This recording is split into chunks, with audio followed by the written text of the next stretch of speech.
Hi friends, സാധനങ്ങൾ വാങ്ങുന്ന കാര്യത്തിൽ എന്തൊക്കെയാണ് നമ്മൾ ചെയ്യുന്നത് അല്ലേ? പിന്നീട് ചിന്തിച്ചാൽ എന്തിനത് വാങ്ങിയതെന്ന് തോന്നും അല്ലേ? പ്ലാൻ ചെയ്തിട്ടില്ലാതെ ഇൻസ്റ്റൻ്റായി ഒരു പർച്ചേസ് ചെയ്യുന്നത്, പ്രത്യേകിച്ചും ഫേസ്ബുക്കിൽ സെക്കൻഡ് ഹാൻഡ് ഐറ്റംസ് വിൽക്കുന്നത് കണ്ടാൽ ഇത് വാങ്ങണം എന്ന് നമുക്ക് തോന്നും. പക്ഷേ എന്തുകൊണ്ടാണ് നമ്മൾ ഇങ്ങനെ ഇമ്പൾസീവ് ബൈയിങ് ചെയ്യുന്നത് എന്ന് ആലോചിച്ചിട്ടുണ്ടോ? ഇന്ന് ഇതിനെക്കുറിച്ച് ഒരു രസകരമായ റിസർച്ച് സ്റ്റഡിയെക്കുറിച്ച് സംസാരിക്കാം. ഇത് നമ്മുടെ ദൈനംദിന ജീവിതത്തിൽ എങ്ങനെ ബാധിക്കുന്നു എന്നും എങ്ങനെ ഇതിൽ നിന്ന് മാറാമെന്നും നമുക്ക് നോക്കാം. എന്നാൽ തുടങ്ങാം. ഇന്ന് നമ്മൾ ഡിസ്കസ് ചെയ്യുന്ന റിസർച്ച് സ്റ്റഡിയിൽ ഫേസ്ബുക്കിൽ സെക്കൻഡ് ഹാൻഡ് ഐറ്റംസ് വാങ്ങുമ്പോൾ നമ്മൾ എന്തുകൊണ്ടാണ് ഇമ്പൾസീവ് ഡിസിഷൻസ് എടുക്കുന്നതെന്ന് അവർ അനലൈസ് ചെയ്തു. ആദ്യം ഇത് നമ്മുടെ ഡെയിലി ലൈഫിൽ എത്ര ഇമ്പോർട്ടൻ്റ് ആണെന്ന് നമുക്ക് നോക്കാം. ഫേസ്ബുക്കിൽ സെക്കൻഡ് ഹാൻഡ് ഐറ്റംസ് വാങ്ങുമ്പോൾ നമ്മൾ പലപ്പോഴും ചില സൈക്കോളജിക്കൽ ഫാക്ടേഴ്സിൻ്റെ ഇൻഫ്ലുവൻസിൽപ്പെട്ട് ഡിസിഷൻ എടുക്കുന്നുണ്ട് എന്ന് കാണാം. ഏതൊക്കെയാണ് ഈ പറഞ്ഞ സൈക്കോളജിക്കൽ ഫാക്ടേഴ്സ് അറിയണ്ടേ? എങ്ങനെ അവ നമ്മളെ അഫക്റ്റ് ചെയ്യുന്നു എന്നും നമുക്ക് നോക്കാം. ആദ്യമായി ഈ റിസർച്ച് സ്റ്റഡിയുടെ കീ ഫൈൻഡിങ്സ് എന്താണെന്ന് നോക്കാം. ഇത് നമ്മുടെ ഇമ്പൾസീവ് ബൈയിങ്ങിനെ എങ്ങനെ ഇൻഫ്ലുവൻസ് ചെയ്യുന്നു എന്നും കാണാം. ഒന്നാമത്തെ കീ ഫൈൻഡിങ്സ്, സ്കാർസിറ്റി എഫക്റ്റ്.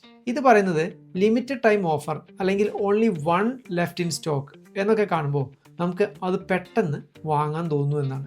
ഉദാഹരണത്തിന് ഫേസ്ബുക്കിൽ ഒരു സെക്കൻഡ് ഹാൻഡ് ഫോൺ വിൽക്കുന്നത് കണ്ടാൽ ഓൺലി വൺ ലെഫ്റ്റ് എന്ന് കാണുമ്പോൾ ഇത് വാങ്ങണം അല്ലെങ്കിൽ മിസ്സാകും എന്ന് നമുക്ക് തോന്നും. ഇത് നമ്മെ പെട്ടെന്ന് ഡിസിഷൻ എടുക്കാൻ പ്രേരിപ്പിക്കുന്നു. രണ്ടാമത്തത് സോഷ്യൽ പ്രൂഫ്. ഇത് പറയുന്നത് എന്താണെന്ന് വെച്ചാൽ മറ്റുള്ളവർ എന്താണ് ചെയ്യുന്നത് എന്ന് നോക്കി നമ്മളും അതുപോലെ ബിഹേവ് ചെയ്യുന്നു എന്നാണ്. ഉദാഹരണത്തിന് ഒരു second hand item 50 people like അല്ലെങ്കിൽ 50 പീപ്പിൾ ഇൻട്രസ്റ്റഡ് എന്നൊക്കെ കാണുമ്പോൾ ഇത് നല്ലൊരു ഡീലാണെന്നും അതുകൊണ്ട് എനിക്കും ഇത് വാങ്ങണമെന്നും തോന്നും. 3, ഇമോഷണൽ ട്രിഗേഴ്സ്. പലപ്പോഴും നമ്മുടെ ഇമോഷൻസ് നമ്മുടെ ഡിസിഷൻസിനെ ഇൻഫ്ലുവൻസ് ചെയ്യുന്നു എന്നാണ് റിസർച്ചിൽ കണ്ടത്. ഉദാഹരണത്തിന് ഒരു ബാഡ് ഡേ ആയിരിക്കുമ്പോൾ ഇത് വാങ്ങിയാൽ മൂഡ് ബെറ്റർ ആകും എന്ന് നമുക്ക് തോന്നും. ഇത് നമ്മെ പെട്ടെന്ന് കുറേ സാധനങ്ങൾ വാങ്ങാൻ പ്രേരിപ്പിക്കുന്നു.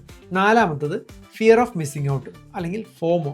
റിസർച്ച് പറയുന്നത് ഇത് മിസ് ചെയ്താൽ പിന്നെ ഇതുപോലൊരു ഡീൽ നമുക്ക് കിട്ടില്ല എന്ന ഭയമാണ് ചിലപ്പോൾ പല സാധനങ്ങളും വാങ്ങാൻ നമ്മളെ പ്രേരിപ്പിക്കുന്നത് എന്നാണ്.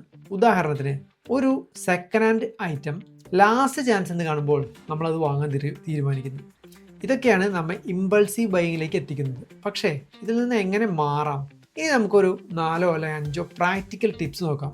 നമുക്ക് ആക്ഷണബിൾ ആയിട്ടുള്ള ടിപ്സ് നോക്കി എങ്ങനെ മൈൻഡ്ഫുൾ ഷോപ്പിങ്ങിന് ഹെൽപ്പ് ചെയ്യുന്നത് എന്ന് നമുക്ക് കാണാം. ഒന്നാമത്തത്, സെറ്റ് എ ബഡ്ജറ്റ്. ഒരു മന്ത്ലി ബഡ്ജറ്റ് ഫിക്സ് ചെയ്യുക. എത്ര എമൗണ്ട് ആണ് നിങ്ങൾക്ക് ഓൺലൈനിൽ പർച്ചേസ് ചെയ്യാൻ സ്പെൻഡ് ചെയ്യാൻ കഴിയുക എന്ന് ഡിസൈഡ് ചെയ്യുക. ഇത് നിങ്ങളെ അൺനെസസറി സ്പെൻഡിങ്ങിൽ നിന്ന് തടയും. രണ്ടാമത്തത്, പോസ് ബിഫോർ ബൈയിങ്. ഒരു ഐറ്റം വാങ്ങാൻ തീരുമാനിക്കുമ്പോൾ 24 മണിക്കൂർ വെയിറ്റ് ചെയ്യുക. ഇത് നിങ്ങളെ ഇമ്പൾസീവ് ഡിസിഷൻസ് എടുക്കുന്നതിൽ നിന്നും തടയും. മൈൻഡ്ഫുൾ ബ്രൗസിംഗ് ആണ് മൂന്നാമത്തത്. ഫേസ്ബുക്കിൽ ഐറ്റംസ് ബ്രൗസ് ചെയ്യുമ്പോൾ എനിക്കിത് ശരിക്കും വേണോ എന്ന് ചോദിക്കുക. ഇത് നിങ്ങളെ അൺനെസസറി പർച്ചേസ് ഒഴിവാക്കാൻ ഹെൽപ്പ് ചെയ്യും. നാലാമത്തത്, ഇവാലുവേറ്റ് ഡീൽസ്. ഒരു ഡീല് കാണുമ്പോൾ ഇത് ശരിക്കും വർത്താണോ എന്ന് ഇവാലുവേറ്റ് ചെയ്യുക. ചിലപ്പോൾ ഡിസ്കൗണ്ട് എന്ന് പറയുന്നതുകൊണ്ട് മാത്രം നമുക്ക് വാങ്ങാൻ തോന്നും, എന്നാൽ അത് ശരിക്കും നല്ല ഡീലാണോ എന്ന് ചെക്ക് ചെയ്യുക. 5, റിഫ്ലക്റ്റ് ഓൺ നീഡ്സ്. ഒരു ഐറ്റം വാങ്ങാൻ തീരുമാനിക്കുമ്പോൾ ഇത് ശരിക്കും വേണോ അതോ ഇതൊരു വാണ്ടാണോ അതോ നീഡാണോ എന്ന് നമുക്ക് ചോദിക്കാം. ഇത് നിങ്ങളെ അൺനെസസറി സ്പെൻഡിങ്ങിൽ നിന്ന് തടയും. അതിനാൽ സുഹൃത്തുക്കളെ, ഇന്ന് നമ്മൾ ഈ പറഞ്ഞ റിസർച്ച് സ്റ്റഡിയെക്കുറിച്ച് ഡിസ്കസ് ചെയ്തല്ലോ. അതിൽ ഫേസ്ബുക്ക് സെക്കൻഡ് ഹാൻഡ് ഐറ്റംസ് വാങ്ങുമ്പോൾ നമ്മൾ എന്തുകൊണ്ടാണ് ഇമ്പൾസീവ് ഡിസിഷൻസ് എടുക്കുന്നതെന്നും എങ്ങനെ ഇതിൽ നിന്നും മാറി മൈൻഡ്ഫുള്ളായി ഷോപ്പ് ചെയ്യാം എന്നും നമ്മൾ നോക്കി. ഇത് നിങ്ങളെ ഹെൽപ്പ് ചെയ്തോ? ഈ വീഡിയോ നിങ്ങൾക്ക് ഹെൽപ്ഫുൾ ആയോ? നിങ്ങളുടെ എക്സ്പീരിയൻസ് എന്തൊക്കെയാണ് ഈ ഫേസ്ബുക്ക് മാർക്കറ്റ് പ്ലേസിൽ നിന്നും പർച്ചേസ് ചെയ്യുമ്പോഴുള്ള ഒരു എക്സ്പീരിയൻസ് നിങ്ങൾ ഷെയർ ചെയ്യും. മറ്റുള്ളവർക്ക് ഇത് വായിക്കാമല്ലോ. ഇതുപോലുള്ള റിസർച്ച് സംബന്ധമായ വീഡിയോയ്ക്ക് ചാനൽ സബ്സ്ക്രൈബ് ചെയ്യുക. ഇതുപോലെ മറ്റൊരു റിസർച്ചുമായി വീണ്ടും കാണാം. ബൈ.